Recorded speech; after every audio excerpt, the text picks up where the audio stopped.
would you be okay with a Muslim prime minister of UK? Yeah, absolutely. Do I think we have a particular problem in the UK with radicalized Muslims? I'm not convinced by that. You're just, picking on people because of their Muslim faith. If you were okay with somebody who was a Muslim to become a prime minister, then they come in and they say, hey, Sharia law, what are you going to do about it? You can't tar the entire Muslim population with the brush of potential extremism in the same way that you get Christian extremists in America who've committed appalling atrocities. You're comparing the two? It's the same, isn't it? It is. Are we really suggesting that 1.4 billion Muslims are all potential extremists? Because I don't get that sense of the Muslims I know in London. I go to a lot of Muslim countries, felt completely safe. I am a Reva and I was taught how to pray Salah. That means every single time I pray, the person who told me gets the reward. 5 times a day, from Fajr to Isha. If you want to support someone like me in learning Salah, then sponsor 10 people for just £100. Remember the Prophet, peace be upon him, said, charity does not decrease wealth. Click the button and donate now. Assalamu alaikum, brothers and sisters. If you're watching this video and it's Salah time, please pause it and go pray and come back when you're done. Please check out the description section of this video to support the channel. I just saw some clips from an episode of the PBD podcast where Patrick Bet-David hosted Piers Morgan. PBD, as you all probably know by now, is a petty Islamophobe that puts out trash content with a blatant anti-Muslim agenda behind it. And Piers Morgan, for all his faults, despite being a chronic fence-sitter, gave quite balanced and honest takes compared to PBD, and was actually the voice of reason as he exposed PBD's anti-Islam talking points as being completely fabricated. PBD was not only taken by surprise by this, he was visually shaken, causing him to stutter his way through his usual insecure lies about Muslims. Let's watch the first clip. So if you look at this number, this is estimated Muslim population in UK by percentage from 83 till today. I'm sure you've seen this. 500,000 in 83, 1%.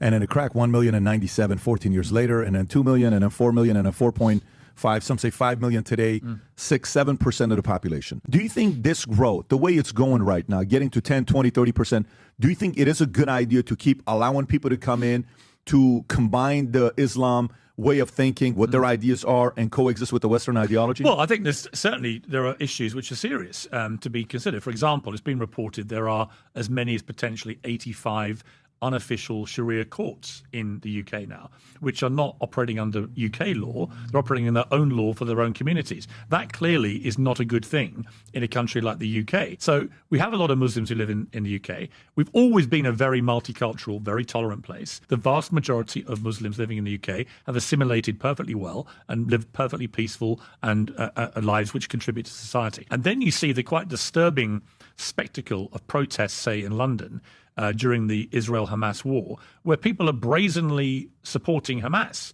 in these protests. And, Hamas is a prescribed terror group in the United Kingdom. That should be not happening. The sweeping migration, much of it coming from countries that have been at war, whether it's Syria, Iraq, or wherever it may be. But you've had millions and millions and millions of people deposed from their homes or fleeing war-torn situations and sweeping across the continent of Europe and wanting a better life for their families, which I completely understand. But it has got unsustainable. If you ask the Muslim Council of Britain, it'll say that 75% of Muslims in Britain have assimilated and see themselves as Brits. Yeah. I'm a Brit. I consider myself proud Brit as well, but 25% don't, depending on the numbers you look at.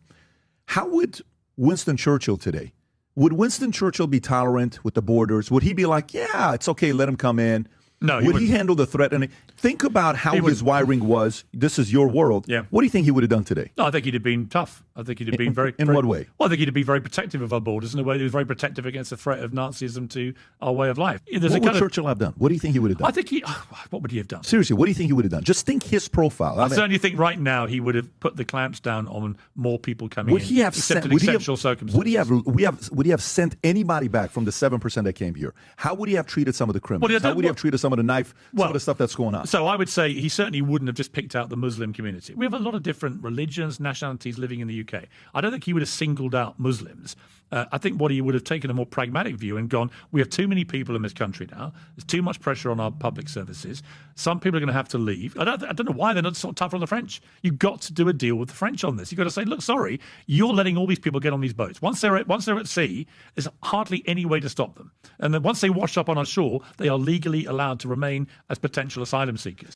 Before we start praising Piers Morgan, during this interview he did repeat back his usual middle-of-the-road nonsense about Israel, as well as his fangirling for Epstein pervert American President Donald Trump. Firstly, let's clear up a couple of misconceptions Piers Morgan listed off during this clip. Piers Morgan brought up the concept of Sharia courts in the UK overruling British law. This is completely false, because Sharia courts have no official legal authority in the UK, as they operate on a voluntary basis for those who choose to use them. And Piers' implication that pro-Palestine protests only consist of Muslims was also false, as there are just as many non-Muslims, if not more, that attend these marches, with the main aim being to protest against the Israeli government's war crimes. PBD correlated Muslim population growth in the UK solely with immigration, which again is false, as large numbers of Muslims have been in Britain for many decades, and through the generations they've had children who were born in the UK. And then there's the very many native Brits who've accepted Islam. All this, along with Muslim immigration, is what make up PBD's stats. Piers Morgan was correct when he said the vast majority of Muslims in the UK are peaceful and well-integrated people. Piers was also correct when he said the Muslims migrating to the UK are mostly from war-torn nations, but Western nations had a hand in destroying, and that France, another majority white secular Christian nation, is the reason why the UK is being flooded with refugees entering illegally. This white-on-white oppression has got to stop. For PBD to ask how a bigot like former UK Prime Minister Winston Churchill would deal with specifically Muslim immigration was a new level of grifting. Churchill is a man who many consider to be a racist and a war criminal, due to him being responsible for the deaths of tens of millions of Christians during the Second World War, and for him glorifying the oppression of Indians, Native Americans, and also the Aborigines in Australia. Piers answered correctly when he said that Churchill would have gone after all minority migrant groups. PBD's ludicrously false framing of all Muslims in the UK as being immigrants that are responsible for all ethnic minority crimes was met once again with a balanced answer from Piers Morgan, when he made it clear that there are many religious and ethnic groups living in the UK apart from Muslims. The fact is that the largest immigrant group who have been migrating to the UK for decades now has been non-Muslim Indians, Hindus to be more specific, but I guess that doesn't fit PBD's narrative. Let's watch the next clip. Would you be okay with a Muslim prime minister of UK? Yeah.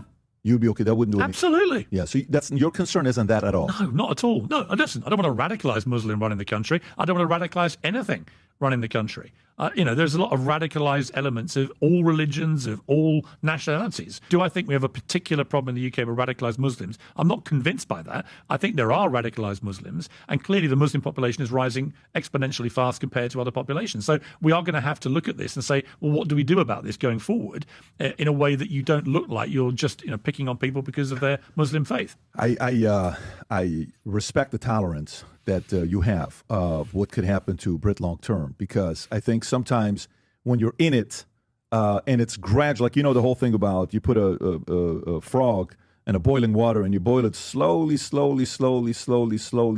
and then boom, he's dead. It's too late, right? I think sometimes when people are in it, they're like, yeah, well, it's okay with this, it's okay with that, it's okay with this. I think UK is flirting with being intolerant, and it'd be interesting to see who would rise up and want to do something about it. Well, look, I go to a lot of Muslim countries. I've been in Saudi Arabia. I've been in To me, Qatar. the biggest thing is the extremists. It's not a... No, exactly. Here's my point, though. But also, they have zero tolerance of people wanting to operate under their own laws when they go to those countries. For example, so the whole debate about Sharia law and so on, I can understand why a lot of Brits get exercised about that, because if I went to Saudi Arabia or Qatar or somewhere and decided I would ignore the country's laws and operate under my own laws while I was there, you wouldn't get away with it for very long. So why would you be okay with that? Why would you be okay with that? Well, I wouldn't. No, but what I'm saying is, so if you were okay with somebody who's a Muslim to become a prime minister, and then say they're the noble one, right? And they're coming in, they actually love Britain, but it opens it up, and an extremist like, I'm going to get in, then they come in and they say, hey, Sharia law, what are you going to do about it? Then what? Because you're making it a step ahead. Yeah, but I don't think you can't tar the entire Muslim population with the brush of potential extremism in the same way that you get Christian extremists in America who've committed appalling atrocities. I don't assume that every Christian, I'm a Christian, I don't assume every Christian in America is a potential extremist. I just think it's there's got to be a more... You're comparing the two? No, I'm just saying extremism is extremism. Isn't it? Isn't it? It is. Well, it's the same, isn't it? It is. No, I think extremism is extremism. To me, that's not the part of it. But when you look at the percentage of who is, like, for example, in America, do you remember the story about the Japanese when they went to the World Cup? What were they doing afterwards at the end of the game? They were cleaning up the arena. Everybody's like, what are they doing here? That's what we do in Japan. So would I want 1,000 Japanese neighbors? Yes, they are their own people. They raise kids. They go and work. They don't hate America. They don't get up there and commit terrorist crime. You don't hear stories like that from them. They just go and do their part, right? But I would argue this back. Right? So I went to the Qatar World Cup, for example, for a week. Felt completely safe. There was no hooliganism whatsoever. But that's not the same as the extremists. These are two different. No, I agree. But again, I think there's extremists everywhere attached to all different groups. And I would say that I like the way the Middle East has been opening up in the last decade. I think it's exciting. It's dynamic. I just interviewed Cristiano Ronaldo in Riyadh at his home there. One thing he said, it just feels really safe. And it feels like it's opening up in a way that's good for families and everything else. And I think that's great. I don't like the tinge of you're all potential extremists until you prove otherwise. No, because I think it's unfair to a whole. I mean, how many Muslims are there in the world? 1.4 billion. Are we really suggesting that 1.4 billion Muslims are all potential extremists? Because I don't get that sense of the Muslims I know in London. I walk down my high street in London. There are Muslims running all sorts of different businesses. Okay. And honestly, they're not extreme. Credit to Piers Morgan for being open-minded enough to see that there's nothing wrong with having a British Muslim Prime Minister, much to PBD's annoyance. PBD then underhandedly implied that a Muslim Prime Minister would equate to Sharia being imposed, as if the democratic process in the UK would magically disappear. PBD is such a slimy shell. He really will resort to using the cheapest of the cheap propaganda tactics just to discredit Muslims. Piers was again correct when he said there are radicals in every community, and to smear the entire global Muslim population as such is disingenuous. As a Christian, he pointed out that there are just as many extremists in his own religion, which rattled PBD into a momentary denial of the facts, until he came back to reality and reluctantly admitted this to be true. The facts are that historically Christian empires and nations have been much more violent than Muslim ones. And if we look at recent history over the last 50 years, the fact remains the same. The so-called Christian countries have been responsible for much more violence. Piers Morgan was also right when he said there is not a Muslim extremism problem in the UK, and he puts this down to his many personal experiences with British Muslims, the majority of whom are normal, productive members of society. Again, this made PBD's brain malfunction, and in response he proceeded to give a dumb analogy about a frog in boiling water, to downplay Piers's real-life experiences as being blind tolerance. I don't know about you, but I'd say the British guy who lives in the UK and that hangs around Muslims would have more of a solid opinion about the situation, rather than some Iranian Islamophobe who hates Muslims as part of his cheap and nasty brand. I never thought I'd find myself agreeing with Piers Morgan this much, but like they say, even a broken clock is right twice a day. And he was right when he said many affluent Muslim nations that have not been destroyed by Western wars are completely safe, civilized and advanced countries. However, I do disagree with Piers that Sharia is a negative thing, just like most practicing Muslims would. But that doesn't mean that we're forcefully trying to impose it either. Let's watch the last clip. If we look at immigrants that come to America, what percentage of them are on SNAP the most? Have you seen this chart? No. Food stamps by ethnicity. 45.6% of immigrants from Afghanistan are on SNAP. 42.4% from Somalia. 35% from Iraq. So why are we inviting more from Afghanistan, Somalia, Iraq? I'd need to study this in more depth, but certainly the Afghanistan, Somalia, Iraq, these are people, I imagine, predominantly who have fled war-torn countries. So they, by definition, when they come to America, are going to be impoverished. Yeah, right? but when America was founded, it's about getting the best to come over here, right? You fled your family Iran. I lived there for 11 years. From a war-torn place. We did. Right? So take Iraq, for example. When I was editor of the Daily Mirror in the UK, I opposed the Iraq war before, during and after it. Cost me my job in the end. Yeah. After 10 years running the newspaper. But I think I was vindicated by what happened afterwards. That war was fought on a false pretext. Saddam Hussein had weapons of mass destruction. They never found them. So and also there was this kind of subliminal, we need to respond to 9/11. We can take out Saddam. I never saw that connection. It seemed to me completely wrong. So I look at Iraqis, right, who were displaced by a war, which many people, including me, would say was an illegal war in their country that caused utter devastation. And they come to somewhere like the United States, which has been the home for people like that ever since its inception, and is lauded around the world for that, for being a place that you can come to, right, from places like that. But is there not a particular duty of care?